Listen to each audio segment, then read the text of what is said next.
Olá, essa é mais uma videoaula da disciplina Paleontologia, do curso de Ciências Biológicas, do Instituto de Ciências Biológicas da Saúde, da Universidade Federal do Mato Grosso, do campus Araguaia.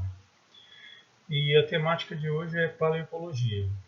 Essa temática ela vai ser dividida em duas partes, onde na primeira parte, que corresponde à parte desta aula, nós vamos fazer algumas considerações em relação aos conceitos de paleoecologia e apresentarmos algumas generalidades, algumas peculiaridades dos estudos paleoecológicos.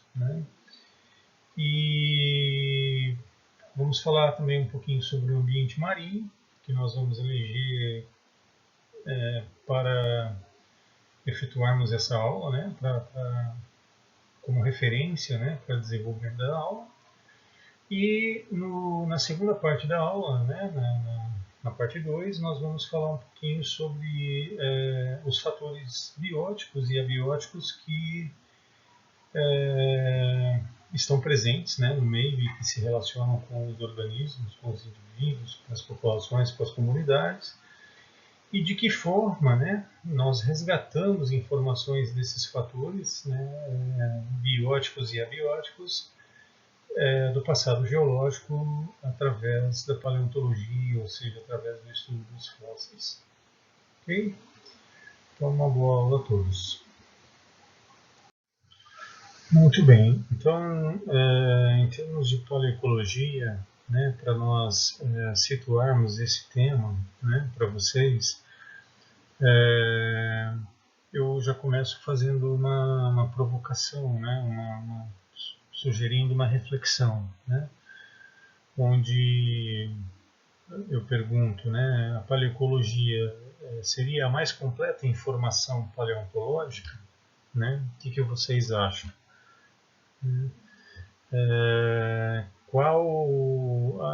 O que se deseja quando se faz uma prospecção paleontológica, ou seja, uma busca, uma procura por fósseis, o que se deseja? Então, são várias coisas que são de interesse do paleontólogo, da paleontologia, desde a descrição de uma nova espécie, a descrição o conhecimento dos diferentes tipos de organismos que estiveram presentes no passado geológico, que antecederam os atuais. Mas eu penso que o ápice, digamos assim, da informação paleontológica, ele é atingido quando a quantidade de informações que se tem de um determinado tempo geológico, a partir das correlações das diferentes situações paleontológicas, das diferentes histórias paleontológicas dessas diferentes regiões, isso nos permite o resgate dos paleoambientes, dos ecossistemas que estiveram presentes nos tempos passados da história da Terra, e no qual uma grande diversidade de organismos, de populações e comunidades de organismos se interagiram entre si, e também com o meio ambiente, com o meio onde habitavam. Então, a reconstituição através da paleontologia, através dos fósseis, de cenários como esses que estão ilustrados nesse slide, eu penso que seja o ápice do que se deseja o paleontólogo, do que se almeja a ciência paleontologia. Porque, como já comentamos em aulas anteriores, não é só a informação de que tipos de organismos estiveram fizeram parte da história da vida na Terra, né? Mas como foram essas relações entre eles, né? As populações e comunidades, né? As populações desses organismos, as comunidades que eles integravam, né? Como que foram essas relações ecológicas entre esses diferentes grupos taxonômicos, por exemplo, né? E quais foram, né? E em quais condições ambientais eles viveram, né? Que tipos de ambientes, que características tinham, que parâmetros tinham, né? Quais os parâmetros abióticos desses meios ambientes, né? Quais as características desses físicas, químicas desse ambiente, né?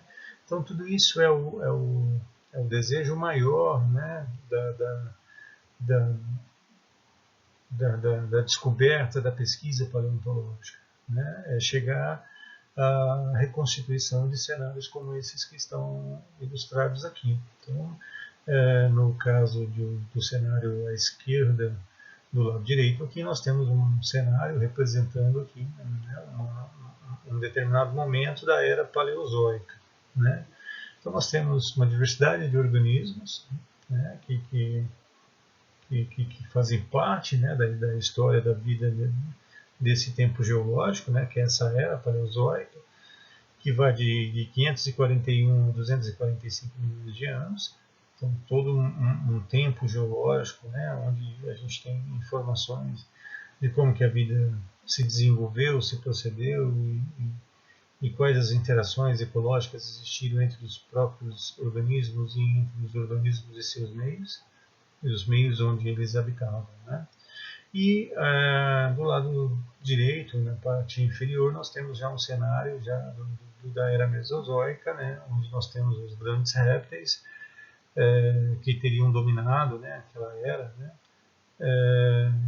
e cenário também um cenário continental, né, mostrando diferentes grupos, né, desses répteis coexistindo, habitando uma determinada região, né, um curso d'água, né, para ilustrar um recurso importante para a dessedentação desses animais, né? Ao fundo, toda uma paisagem vegetal, também caracterizando qual seria a flora, né, desse tempo geológico, enfim. Então, a recriação, a recapitulação, o resgate, né, desses cenários de vida, né, de que teriam acontecido na história da Terra, é o que se deseja, né, onde se deseja culminar, né, digamos assim, todas as pesquisas paleontológicas.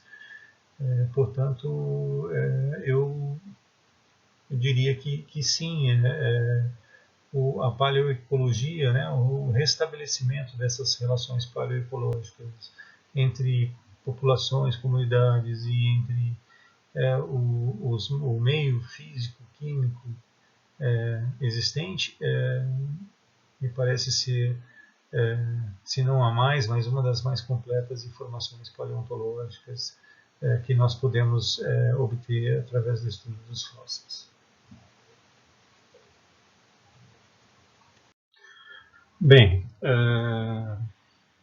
então paleoecologia, né, se formos definir paleoecologia fazendo uma associação com o que seria a ecologia, né, e transportando isso para o passado geológico, né, a paleoecologia então seria então definida como sendo uma parte, né, um ramo da paleontologia, que objetiva a investigação de relações entre os organismos, né, os diferentes tipos de organismos, e os seus hábitats, né, os seus ambientes, né, de vida, né, e isso vale para aqueles organismos fósseis, né, que por definição são aqueles que antecederiam o período Holoceno, ou seja, que teriam aproximadamente mais de 11 mil anos de idade, né. Então, se nós consideramos que a ecologia, né, é a parte da biologia que estuda a relação entre os organismos, entre eles próprios, né, populações, organismos, populações, indivíduos, populações, comunidades, com o meio ambiente, entre eles, do ponto de vista paleoecológico, a paleoecologia poderia ser também assim definida, né, aplicando-se àqueles organismos que poderiam se enquadrar como fósseis, ou que, portanto, seriam mais antigos que o Holoceno, né? Mas há uma definição mais atualizada, digamos assim, que ela tem uma contextualização um pouquinho diferente, né? E ela preconiza que a paleontologia, né, seria então o estudo, né, a investigação de indivíduos, populações, comunidades, né, de organismos antigos, né, a interação entre esses organismos, entre esses indivíduos, entre essas populações e entre essas comunidades, mas acrescenta um aspecto bastante importante, que seria a resposta que esses indivíduos, populações e comunidades teriam em relação às frequentes, né, mudanças e a dinâmica, né, das mudanças que ocorrem num determinado ecossistema, num determinado meio ambiente, né? Sabemos, né, que o meio, né, o meio físico, né, o meio físico-químico sobre o qual está vivendo, né, toda a biosfera, né, esse meio físico ele sofre alterações com o passar do tempo, né? Vários parâmetros físicos, vários parâmetros químicos do ambiente vão alterando-se em função, né, de vários fatores, né, de fatores naturais, né, e mais recentemente, né, após o surgimento do Homo sapiens, né, e mais especialmente a partir da década de 50, com a industrialização, a gente tem importantes e significativas mudanças de vários parâmetros do meio e que, obviamente, interferem, né, na resposta, né, que cada indivíduo, que cada população de determinadas espécies ou comunidades, por exemplo, vão de que forma que elas vão responder a essas alterações, né? Portanto, no passado geológico nós não temos cenários que são postos, depois abruptamente interrompe-se esses cenários e seguem para outros, né? Há como sabermos, há como prevermos, né? Há como admitirmos, né, que os ambientes do passado também sofriam. Obviamente que eventos catastróficos aconteceram, né, e que causaram, por exemplo, extinções, né, as grandes extinções, por exemplo, né? Então, são coisas que fogem do percurso do natural, né, progressivo dessas mudanças, né, gradativo dessas mudanças, né? Mas, por outro lado, os ecossistemas eles tiveram essas mudanças gradativas.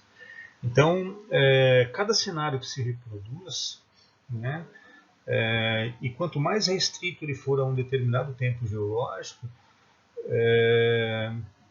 mais incompleto ele vai ser, né, uma vez que ele dependendo do momento que está se analisando daquele registro, muitos indivíduos, muitas espécies, né, muitas populações possam se fazer presente, embora estivessem presentes no ambiente natural, né, talvez não se façam presentes no registro fóssil e que possamos compreender a completude, digamos assim, dessas paisagens, né?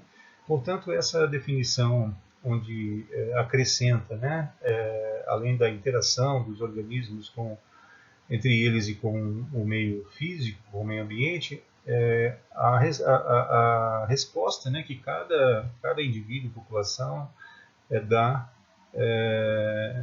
em relação a essas mudanças que o meio sofre.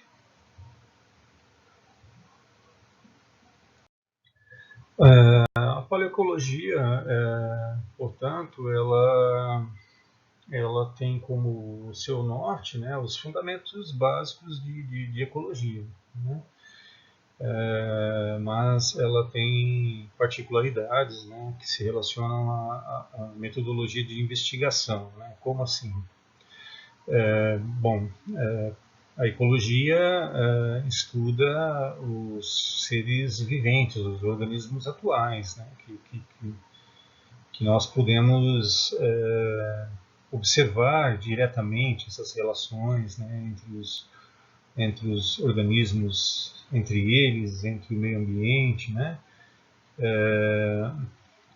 Ao contrário da paleontologia, né? Então, em relação à amplitude de tempo, por exemplo, a ecologia estuda os últimos milhares de anos, né?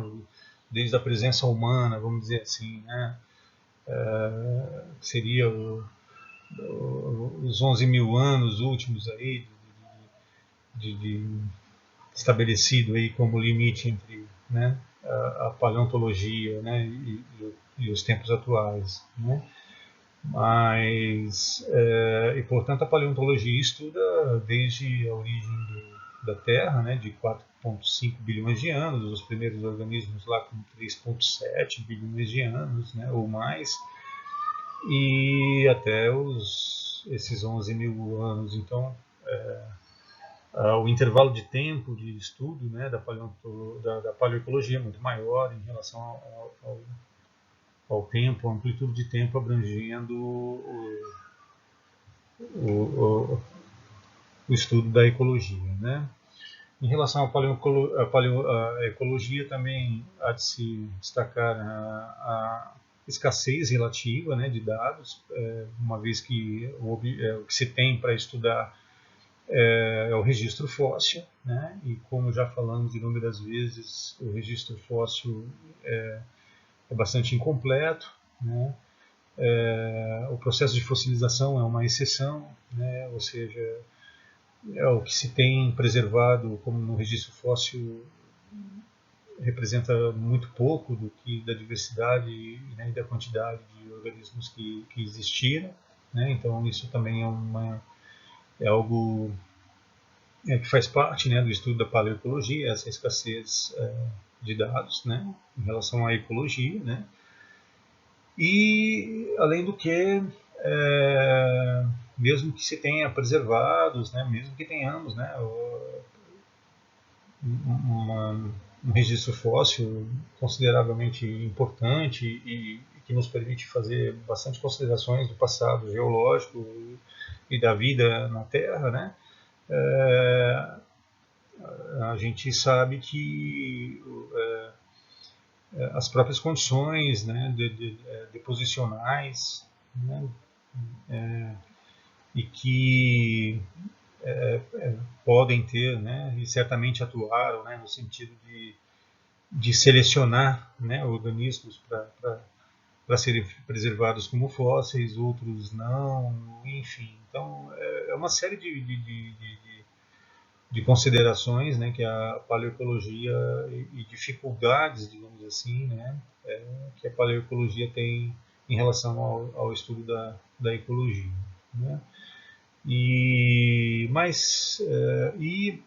com tudo isso ainda o princípio básico, né, ainda que tenha essas grandes diferenças entre a paleoecologia e a ecologia, o princípio básico é o princípio do atualismo, ou seja, a gente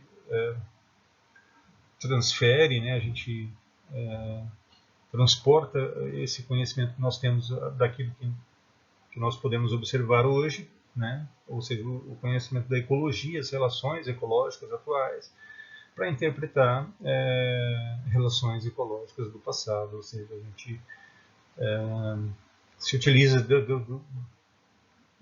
daquilo que nós conhecemos da ecologia atualmente para interpretar um pouco do passado.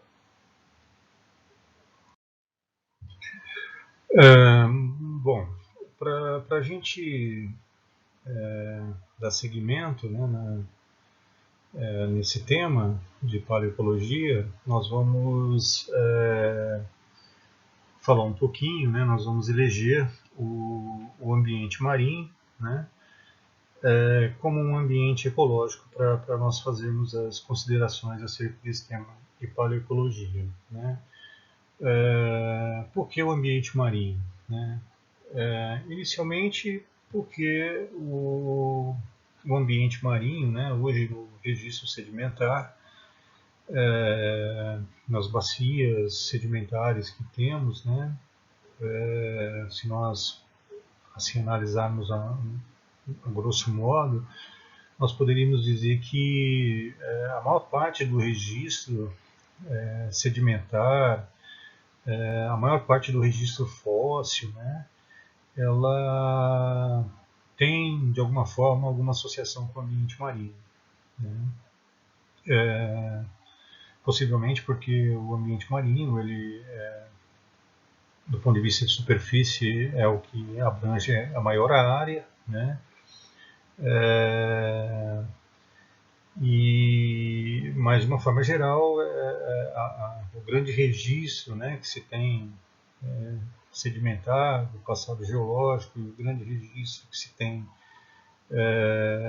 fóssil, né, ele tem uma associação mais diretamente com o ambiente marinho. Isso não significa dizer, obviamente, que não haja registro de ambientes continentais diversos, né, desde ambientes desérticos até ambientes fluviais, ambientes espélicos, ambientes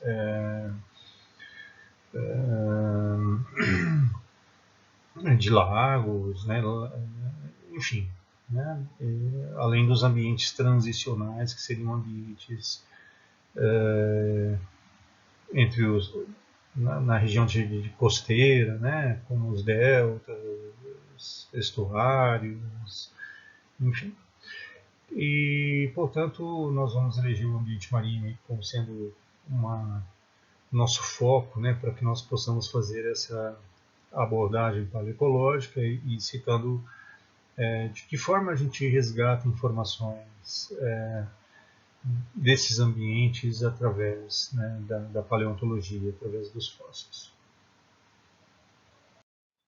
Bem, então eleito o ambiente marinho, para que nós possamos situar, né, contextualizar este ambiente, né, para iniciarmos essa discussão dos parâmetros físicos, químicos, biológicos, né, os parâmetros abióticos e bióticos, né, desse ambiente, nós vamos falar um pouquinho, descrever, né, um pouquinho sobre as principais características desse ambiente.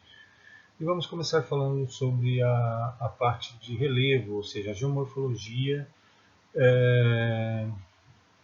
dessas áreas oceânicas, né, envolvendo desde a margem com as áreas continentais, né, do contato dessas áreas oceânicas com as áreas continentais, até as regiões mais profundas, né, ou de fundo oceânicos, como a gente diz, né. Então, aqui nós temos uma ilustração mostrando, né, um esquema, né, mostrando os principais elementos do relevo, né, da margem continental oceânica do tipo Atlântico, né, semelhante ao que nós temos na nossa margem continental entre a América do Sul e o Oceano Atlântico, né, entre o Brasil e o Oceano Atlântico, né. Então, nesse oceano nós temos aí é chamado de margem continental, uma região toda que começa lá com o contato com a área continental, né? É uma extensão, digamos assim, da margem da área continental, né? A margem continental é uma extensão da área continental que dá entrada, digamos assim, na parte oceânica propriamente dita, né? Então a margem continental ela é constituída de 3 elementos aqui, né, que seria uma região chamada de plataforma continental, que seria essa região aqui onde a gente tem uma rampa mais suave, né, de declividade suave, e cujas profundidades desse ponto aqui na superfície dessa margem continental até a linha do nível da água aqui seja em torno aí de 180 a 200 metros. Né? Então isso é o que nós temos, é o que nós chamamos de plataforma continental. Né? Essa plataforma continental ela pode ter, em termos de extensão, de extensão aqui, que eu falo de comprimento, né? Desde da área continental, da área totalmente emersa, né? Do continente, ela pode ter desde alguns poucos, algumas poucas dezenas até várias centenas de quilômetros, né? Então, vocês vão ver numa ilustração seguinte que a extensão dessa área aqui, dessa plataforma continental, ela é muito variável, né? No próprio território brasileiro vocês vão ver como que ela é variável, né?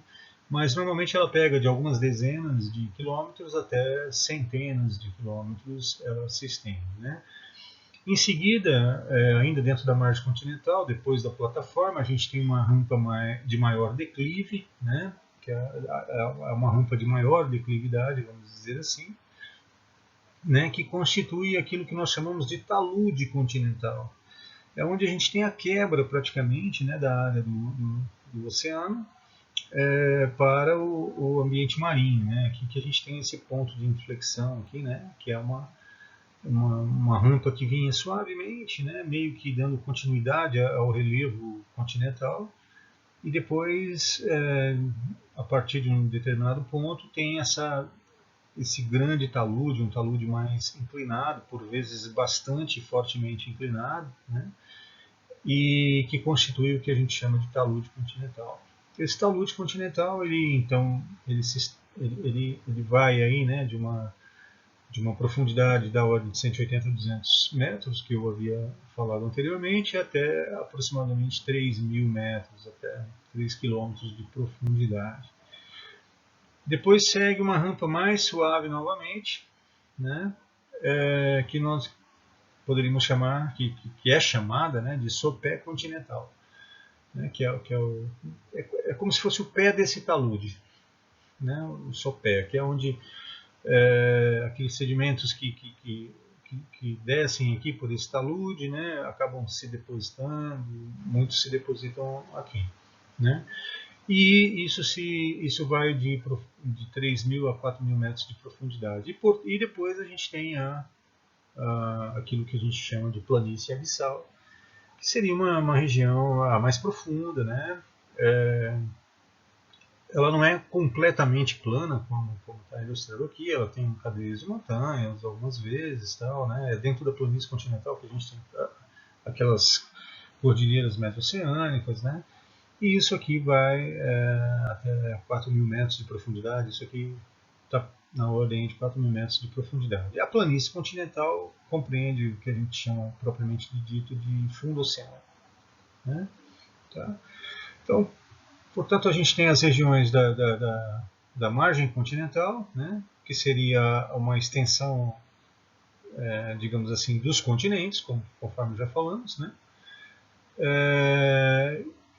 que é constituída da plataforma, do talude e do sopé continental, né, e depois a gente tem, então, as regiões mais profundas, as chamadas planícies abissais, né, que são aquelas regiões cujas profundidades, as isóbatas, ou seja, as linhas de profundidade de pressão, indicam profundidade de 4.000 metros aproximadamente.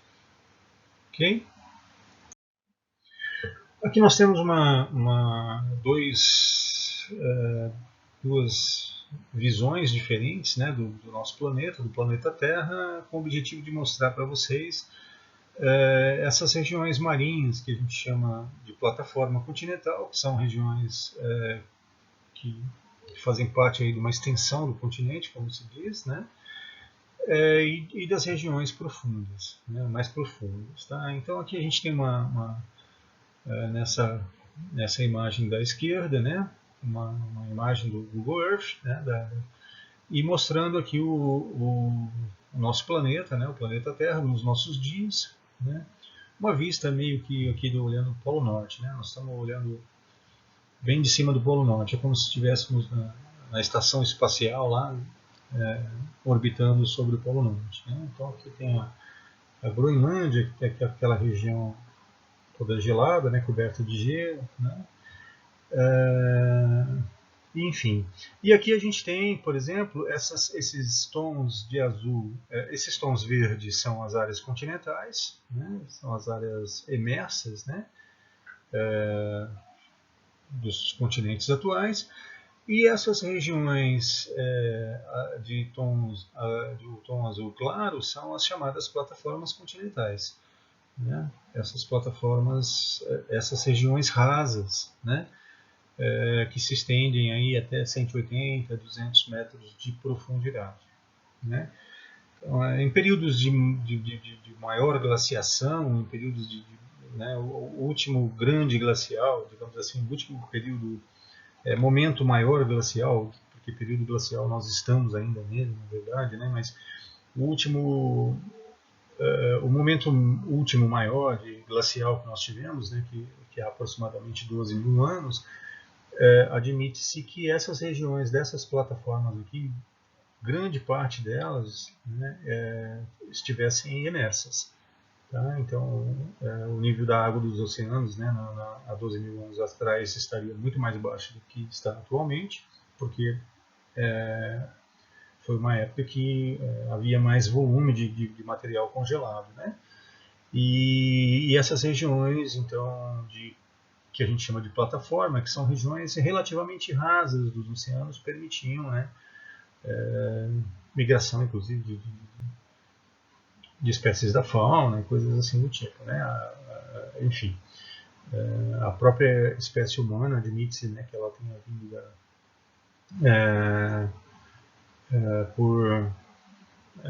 do continente asiático, né, passado aqui para a região das Américas nessa área aqui de plataforma rasa. Tá? Bom, mas aqui então só para mostrar para vocês essas áreas de tons azuis claros, mostrando que são áreas marinhas aí, cujas profundidades aí são da ordem de 180 a 200 metros, né? E que constituem as regiões que nós acabamos de denominá-las de plataforma. Acabamos de denominá-las, não, acabei de apresentá-las para vocês, né? Que são as regiões de plataforma. E esses tons mais profundos aqui são regiões onde a gente tem as partes profundas, digamos assim, dos oceanos. Certo? Aqui uma outra vista, né? Agora mostrando o continente sul-americano. Né? Então, observem que aqui na parte sul do continente, né? na parte do Oceano Atlântico, aqui as regiões de plataforma são mais espessas, e observem que na região nordeste, lá, né, no norte e no nordeste, essas regiões de plataforma, especialmente no nordeste, né, elas são menos espessas, né? Tá? Essas regiões de azuis mais escuros são as regiões mais profundas, né? E aqui nós temos um grande risco escuro aqui, né, nessa região da Cordilheira dos Andes, que é uma fossa oceânica, que é uma região que formam abismos, né, verdadeiros abismos subterrâneos, que são as fossas oceânicas. Ok? Muito bem.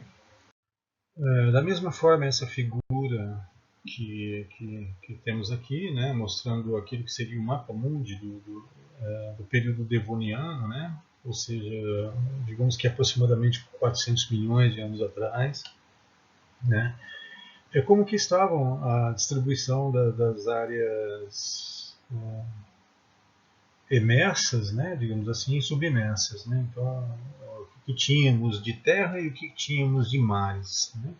Então, essas regiões de cor marrom representam o que tínhamos de áreas continentais, vamos dizer assim, né, de áreas emersas, e as demais áreas azuis seriam as áreas oceânicas, né? E, da mesma forma, esse azul que nos exemplos anteriores, esse azul claro, ele indica-nos as regiões de plataforma, né? Aquelas regiões de mares rasos, cujas profundidades não ultrapassam aí são da ordem de aproximadamente 200 metros, né? E áreas essas que registram importantes depósitos, né, que foram, né, nas quais ocorreram importantes depósitos sedimentares, com importantes registros fósseis associados, né. Aqui delimitado pela linha vermelha, nós temos o território brasileiro, né, o Brasil, né, e mostrando que no Devoniano, né, toda essa região, essa porção sul aqui, o Brasil, aqui, esse ponto aqui é o Polo Sul, né, então isso nos indica que no Devoniano o território brasileiro, né, ele praticamente estava, né, pelo menos aqui essa região aqui próxima do sul, sudeste, isso aqui estava tudo no Polo Sul, né, e o território como um todo estava, né, nesse círculo polar aqui do sul, né, tá? Portanto, e essas áreas aqui azuis claras, né, dentro do território brasileiro, corresponde ao que veio a ser hoje, né? Aqui a região da bacia do Paraná, por onde eu estou passando o laser, né? E aqui a região das bacias amazônicas, aqui a bacia São Francisco, né? Enfim, aqui as áreas sedimentares, né? Tá? Da Amazônica, São Francisco, e aqui a bacia sedimentar do Paraná, né? E que nós temos importantes registros fósseis desse tempo aqui. Então, mostrando como é essa região de plataforma e como que ela varia, né, em função do tempo geológico, né, obviamente. Então, o que eu desejei mostrar aqui é que no período devoniano, aproximadamente 400 milhões de anos atrás, boa parte do território brasileiro, né, do que hoje é uma área continental, foi uma área de plataforma continental, né, de plataforma marinha continental. Essa imagem já ilustra um pouquinho, né, em 3 dimensões, né, aquilo mais ou menos como que seria o fundo atlântico, por exemplo, pegando desde da sua região sul aqui, do Chuí, digamos assim, até o litoral da Bahia, né.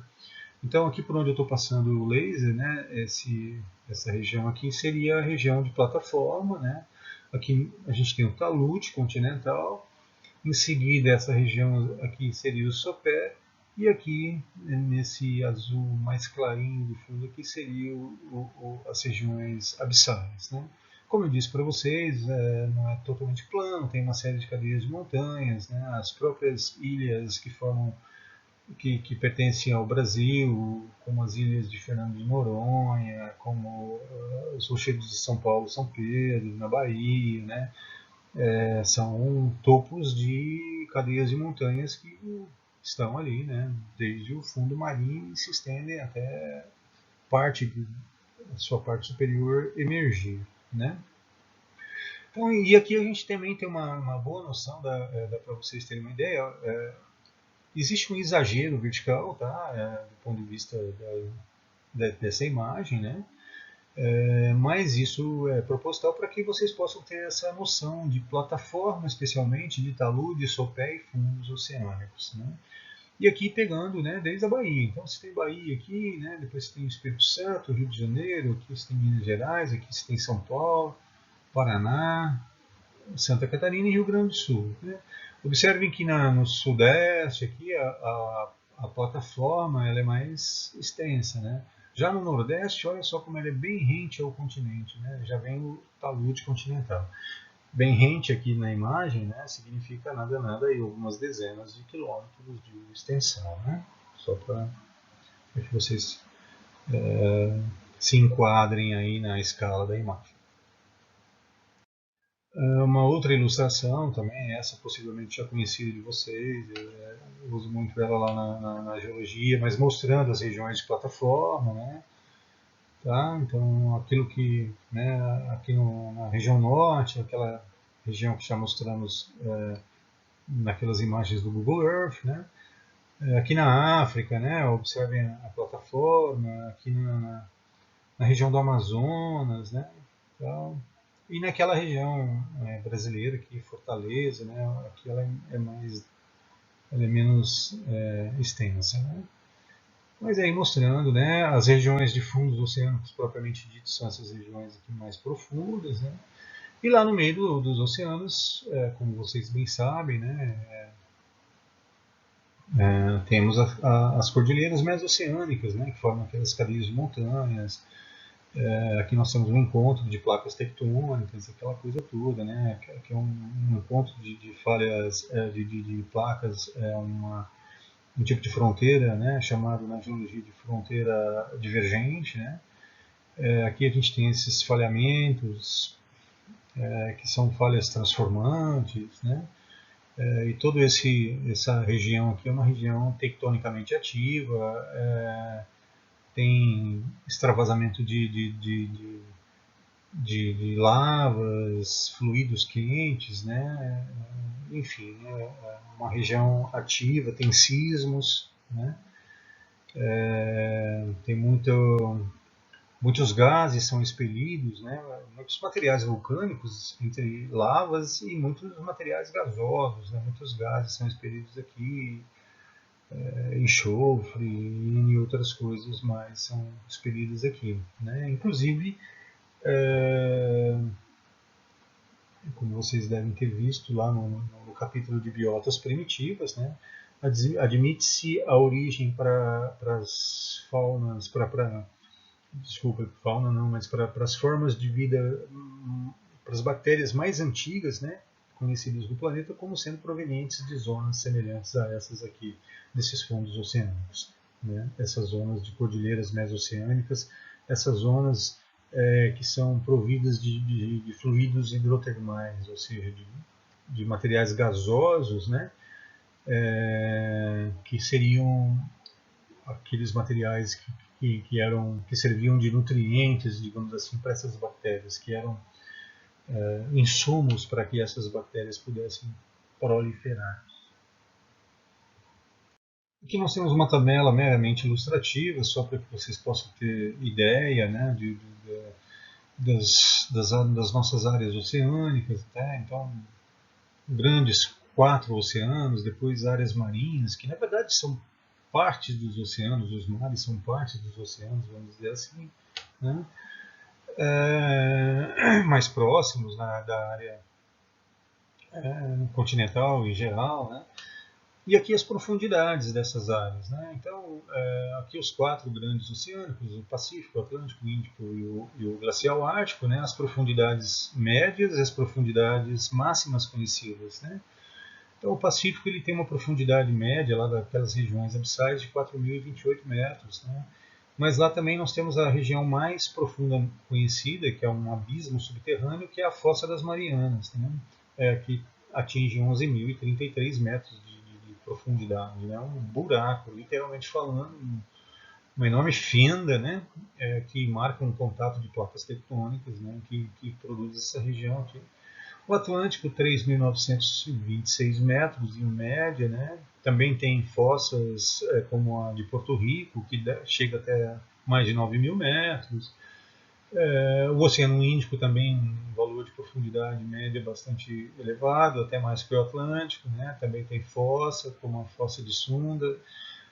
Enfim, e aí uma série de outras regiões marinhas. E observem como tem algumas regiões marinhas, né, cujas profundidades são relativamente médias, né, são relativamente pequenas, né, como aqui o Mar do Leste da China, o Mar da Baía de Hudson, nos Estados Unidos, né, o Mar do Norte na Europa, né, o Mar Báltico, são mares relativamente rasos, né, e e são regiões que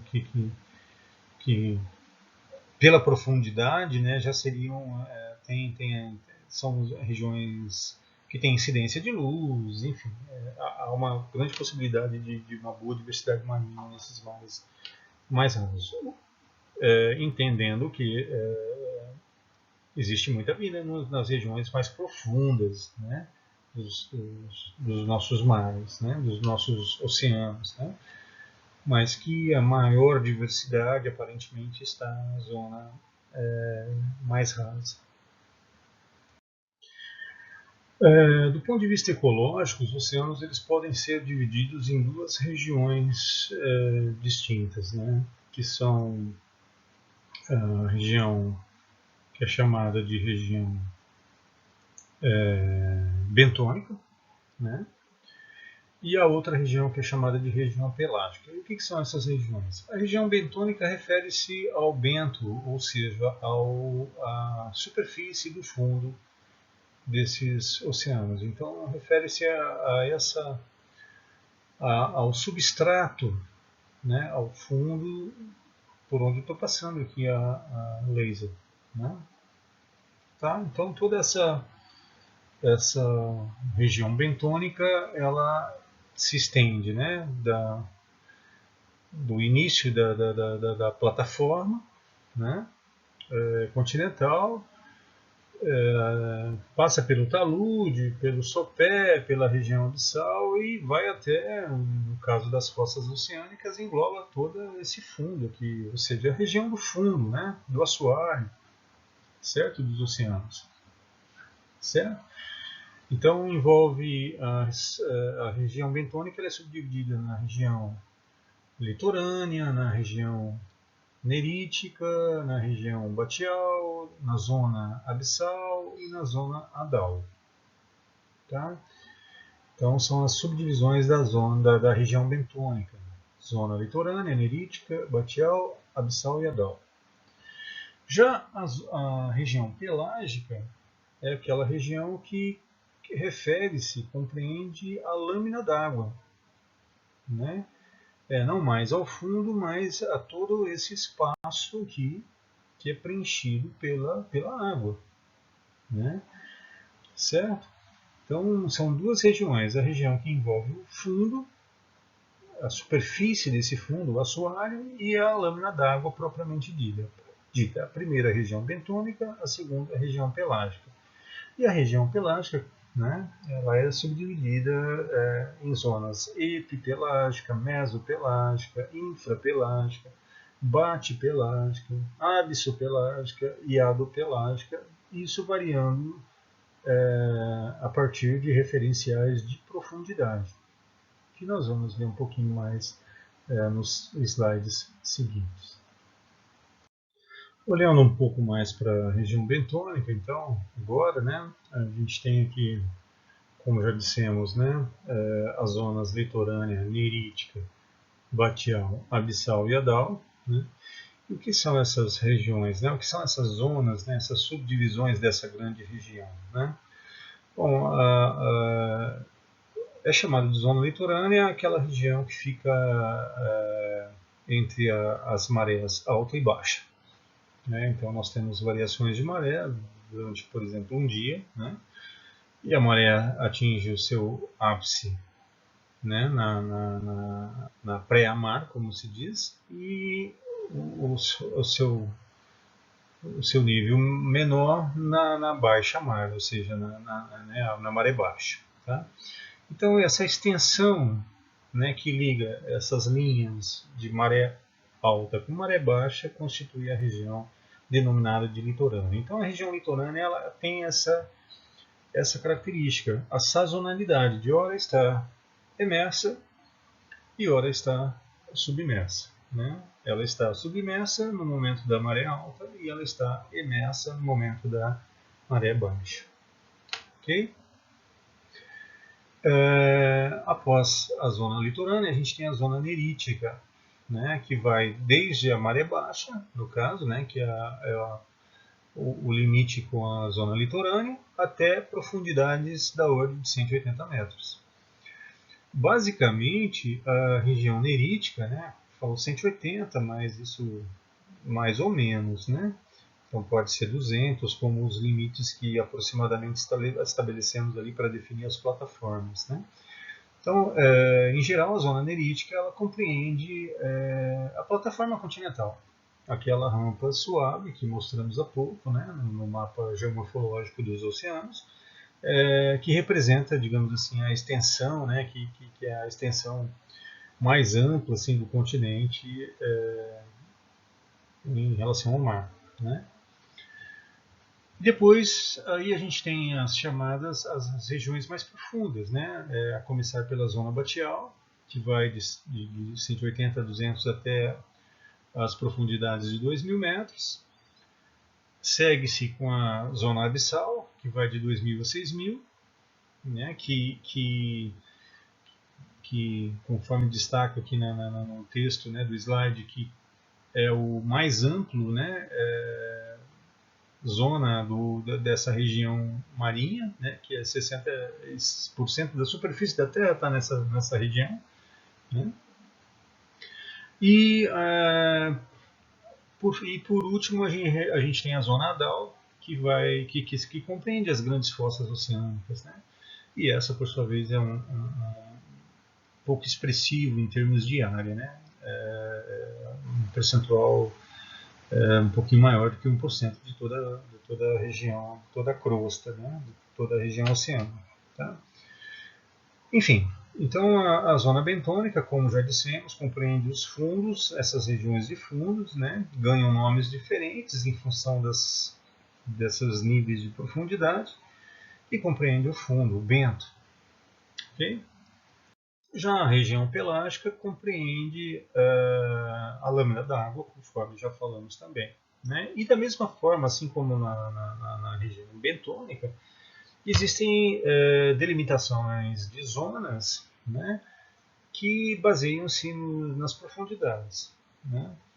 E, obviamente, nas diferentes características, né, que podem ser distinguidas nessas diferentes profundidades, nesses diferentes níveis de profundidade. Tá?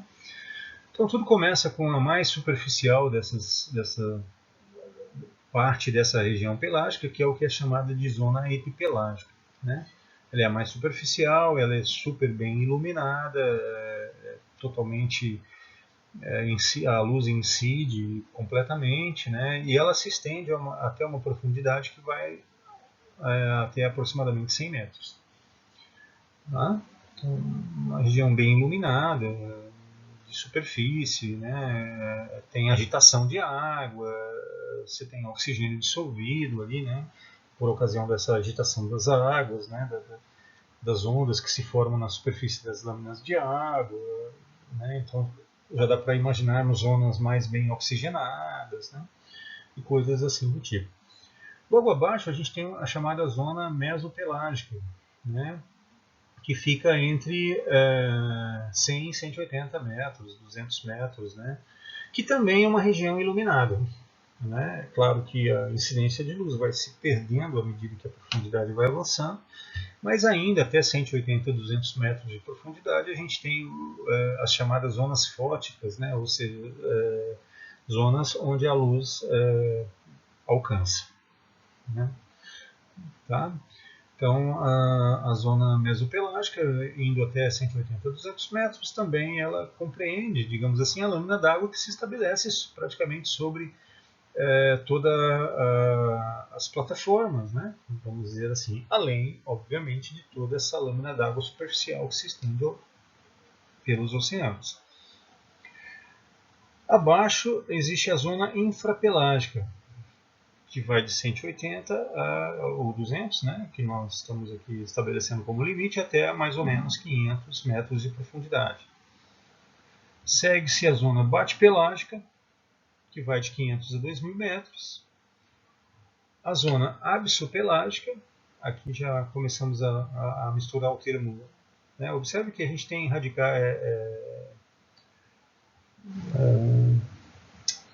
prefixos aqui, né, que referem-se à profundidade. Bate pelágica, né? Pelágica é a lâmina d'água e bate está associado a essas profundidades de 500 a 2.000 metros. A abissopelágica compreende as porções abissais de lâmina d'água, que vai de 2.000 a 6.000, e a adopelágica de 6.000 a 11.000 metros de profundidade. Isso é uma região restrita às fossas oceânicas. Tá? Do ponto de vista ecológico, né, todas as regiões são obviamente importantes, né, mas as regiões correspondentes às fossas, por serem pouco expressivas em termos de área, são obviamente as que menos despertam, digamos assim, importância, vamos dizer. Então, nessas regiões bentônicas e pelágicas, né, elas abrigam diferentes tipos, né, de organismos, né? E nós temos organismos, né, que vivem no ambiente marinho e que habitam esses fundos, esses assoalhos marinhos, né, essas regiões que nós chamamos de bentônicas, né? E esses são então os ditos organismos bentônicos, né, que são então aqueles organismos que vivem no assoalho marinho, vivem no fundo, né? E dentre os organismos bentônicos, há os bentônicos sedentários, né,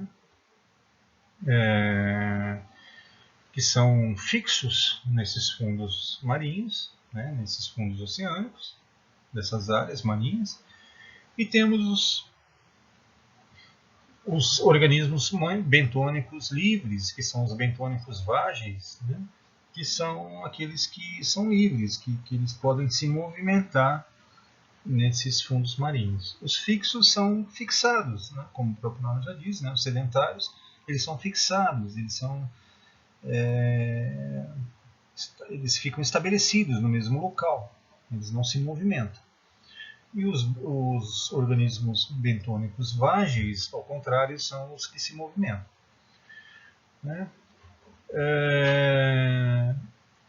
E dentro desses bentônicos vágeis, nós temos os chamados bentônicos epibiontes e os endombiontes, né? Os primeiros, os epibiontes, são aqueles que vivem no fundo oceânico, né? Sobre ele, né? Na verdade, sobre ele, né?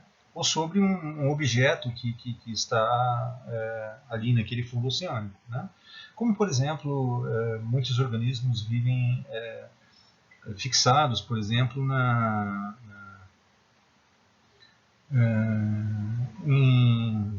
em carcaças de navios velhos, né? Tá? Então, esses organismos epibiontes, né, que podem ser bentônicos sedentários ou bentônicos vágeis, né, eles são aqueles que vivem sobre o fundo oceânico. E eles integram uma parcela da fauna que é chamada de epifauna. Por outro lado, existem alguns organismos bentônicos que eles se movimentam, né? Eles vivem dentro dos sedimentos, né? Eles vivem no fundo, mas não sobre o fundo, mas no interior desse fundo, né? Então, nos fundos oceânicos, nos fundos das áreas marinhas, oceânicas, a gente tem materiais inconsolidados, né? Em boa parte, digamos assim, né? É claro que temos fundos rochosos também, nós vamos falar disso. Mas temos fundos que permitem com que organismos eles escavem, eles se adentrem dentro dos sedimentos, ou mesmo escavem rochas, né? Existem alguns organismos que eles conseguem escavar rochas relativamente bem resistentes, rochas duras, né? Então são os chamados endobiontes, esses organismos que vivem no bento, mas escondidos, digamos assim, sob substratos de sedimentos, ou mesmo no interior de rochas, de tubos escavados em rochas, né? E eles constituem organismos da endofauna, ou também um outro nome que se usa para se referir a esses organismos como organismos da infauna.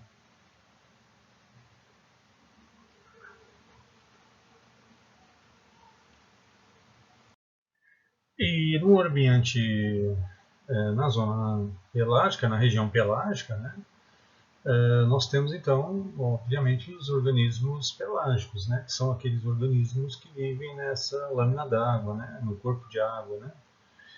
E dentre os organismos pelágicos, ditos pelágicos, nós temos aqueles que vivem mais na superfície, né, da coluna d'água, né.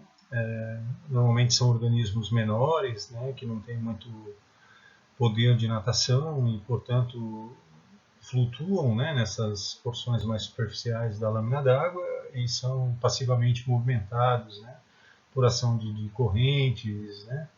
E esses organismos, então, são ditos flutuantes e eles fazem parte de um grupo de organismos denominados de plâncton, né? E no plâncton a gente tem organismos que se enquadram dentro daquilo que nós poderíamos chamar de zooplâncton, né? Que são aqueles organismos que não têm capacidade fotossintética, e o fitoplâncton, que por sua vez, ao contrário, são os organismos que têm capacidade fotossintetizante, né? Fotossintética, né? O zooplâncton, um exemplo de organismos que constituem o zooplâncton é o crio, né? Uma pequena espécie de um camarão, né? Que é um dos principais produtos da alimentação das baleias, por exemplo. O fitoplâncton, a gente já tem aqui, por exemplo, os dinoflagelados, as diatomáceas, que são organismos que têm essa capacidade fotossintetizante, né? Além dos organismos flutuantes, né, que flutuam, como o próprio nome já diz, né, nessa porção mais superficial da lâmina d'água, nós temos aqueles organismos que são os chamados de organismos natantes, que são, como o próprio nome diz, né, eles têm capacidade, né, eles têm força suficiente para desenvolver movimento de natação, nadar e se deslocar, né, por forças próprias dentro dessa lâmina d'água, né. E eles compreendem um grupo de organismos que fazem parte do chamado nécton. Então, dentre os pelágicos, nós temos os flutuantes ou plantônicos e os natantes ou nectônicos.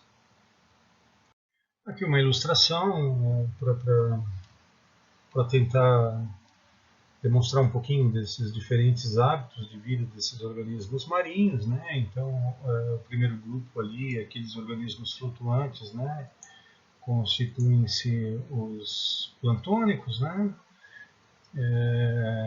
E as medusas aqui também meio que restrita essa região superficial, né? Então são os chamados planctônicos, se inserem nesses planctônicos. Temos os natantes, né? Alguns mamíferos, cetáceos, répteis, peixes, cefalópodes, né? E por fim os bentônicos, que são aqueles que, como já dissemos, vivem associados aos fundos marinhos, né? Que podem ser fixos, podem se movimentar nesse fundo, ou viver sobre esse fundo ou enterrados nos sedimentos desse fundo marinho. Então esses são alguns, de uma forma sintética, né, a representação de alguns hábitos da vida marinha. Dos organismos bentônicos, nós temos, pelo menos, podemos identificar 4 tipos de alimentação que são desenvolvidas por esses organismos, né? São aqueles herbívoros, né, que se alimentam de material vegetal, né, de material fotossintetizante, digamos assim. Os carnívoros, né, que se alimentam de outros organismos, né, que são os carnívoros, os necrófagos, que se alimentam de restos de animais em decomposição, né. Temos os organismos que são os filtradores de água, que eles têm aparatos alimentares para filtrar,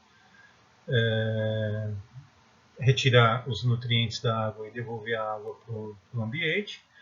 E os chamados filtradores de lama, né, que filtram não só a água, mas a água com material mineral, ingerem minerais e matéria orgânica, né, dessa lama e devolvem também o material residual para o oceano, né? Esses últimos são chamados de sedimentívoros. Tá? Então aqui tanto os organismos que vivem sobre o assoalho e aqueles organismos que vivem enterrados nos sedimentos marinhos, né? Nós temos essa distribuição, né, desses organismos em relação aos seus hábitos alimentares, em relação aos seus tipos de alimentação. Isso são informações importantes porque quando nós vamos fazer interpretações paleoecológicas, vocês vão entender o porquê dessa importância. Nessa ilustração nós temos exemplos, né, desses organismos bentônicos, né, de hábito bentônico, exemplos de bivalves que vivem na superfície, né, epibiontes. Então nessa imagem do lado esquerdo, né, da ilustração, a gente vê alguns organismos, como esse organismo A, né, fixado aparentemente num substrato arenoso, né, e aqui outros exemplos de organismos fixados, né, estabelecidos, né, sobre substratos rochosos, né. Essas setas indicam a direção de correntes de água, né, ou seja, esses organismos eles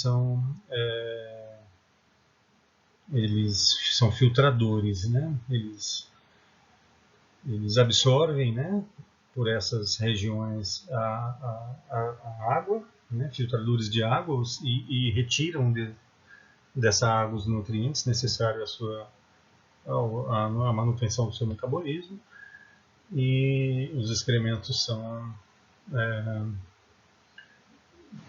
excretados, né, por outros aparatos do sistema digestivo, né. Aqui a gente tem outras ilustrações mostrando agora exemplos de bivalves endobiontes, né. Esses aqui mostrando organismos que são perfuradores de rochas, então são invertebrados marinhos, pequenos organismos de dimensões centimétricas que conseguem perfurar, né, escavar, né, e desenvolver perfurações na rocha. Lá se estabelecem, né, e eles mantêm, são suspensíveis porque mantêm esses aparatos, né, de sucção e de excreção que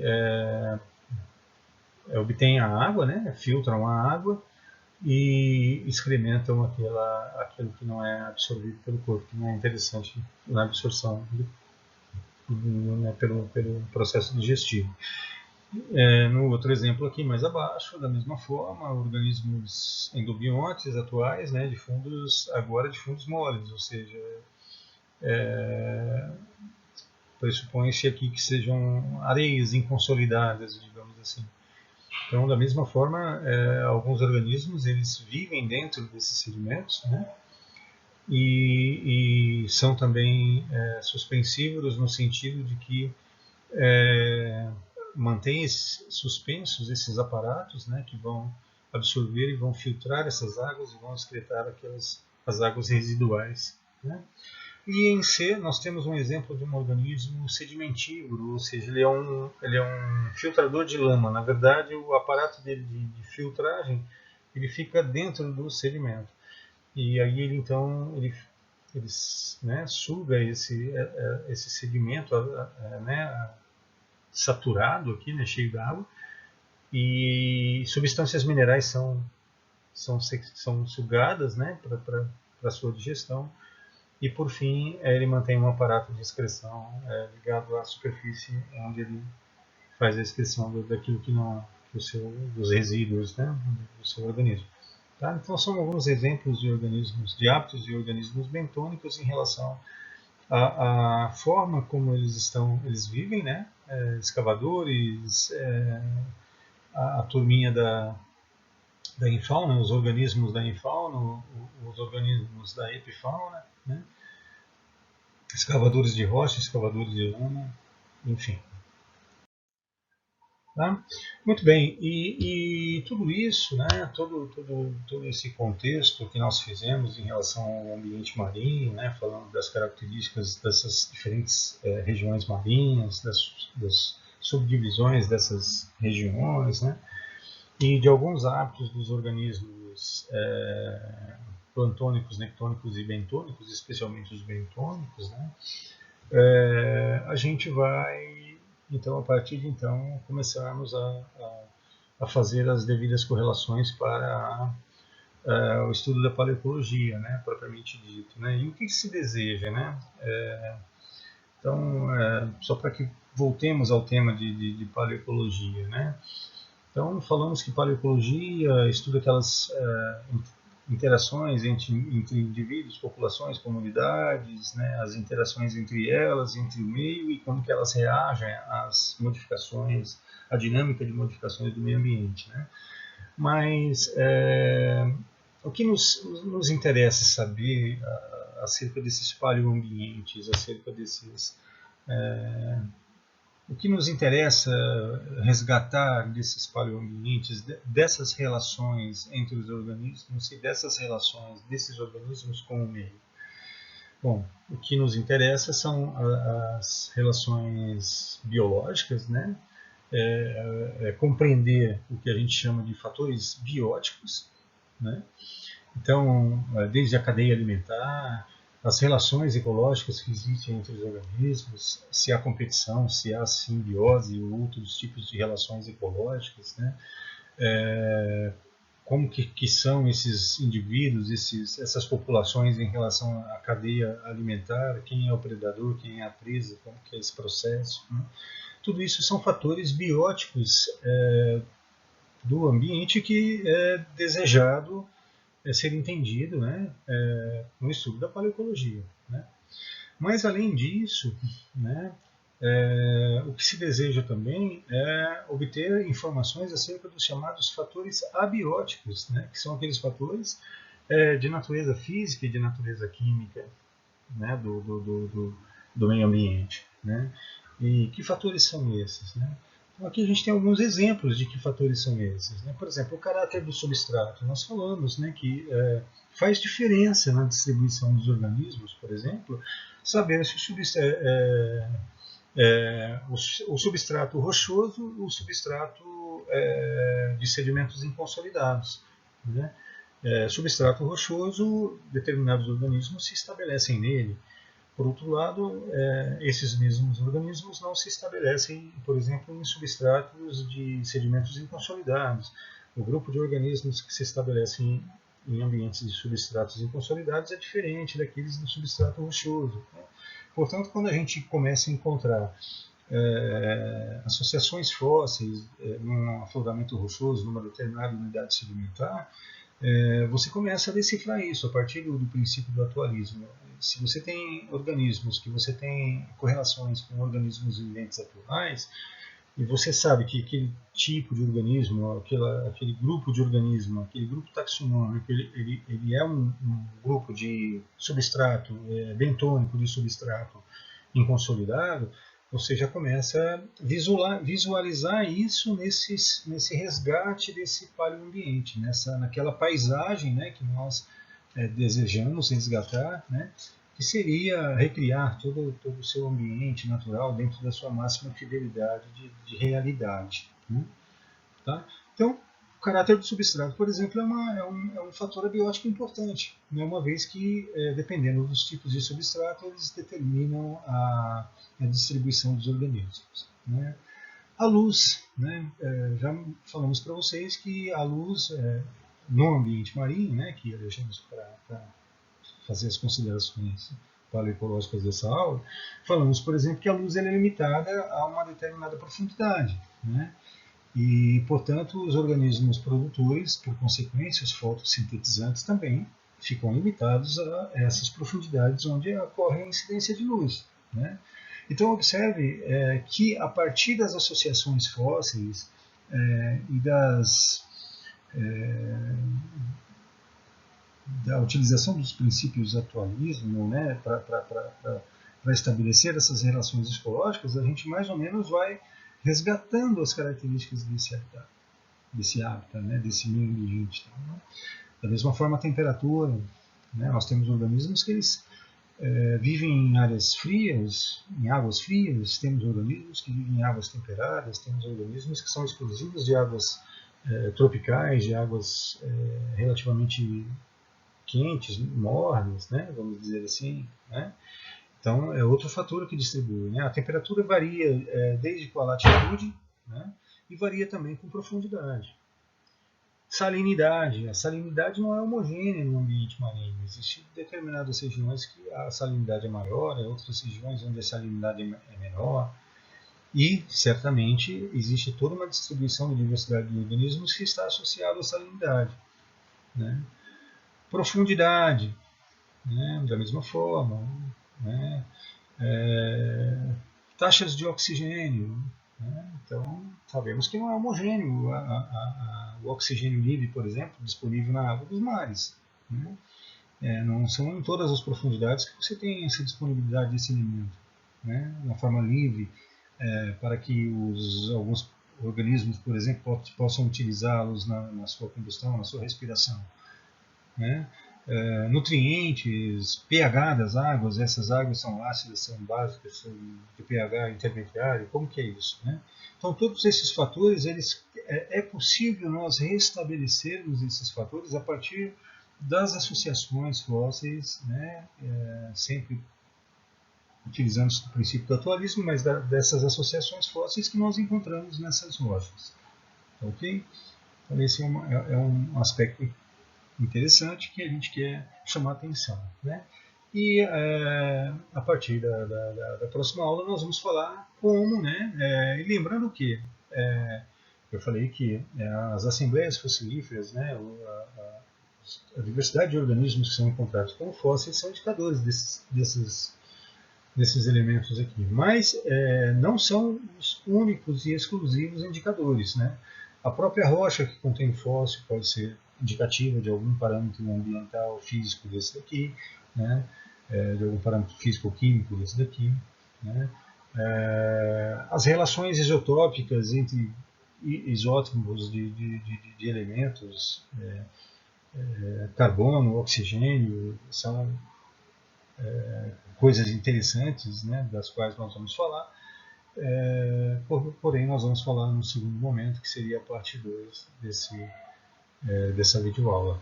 E, portanto, aqui a gente fecha a parte 1, lembrando que essa aula continua, então, onde nós vamos entrar, né, e vamos discutir um pouquinho cada um desses fatores, especialmente os fatores abióticos, né, cada um desses fatores e como que a gente consegue decifrar esses parâmetros a partir dos estudos paleoecológicos, a partir da paleontologia, a partir dos fósseis.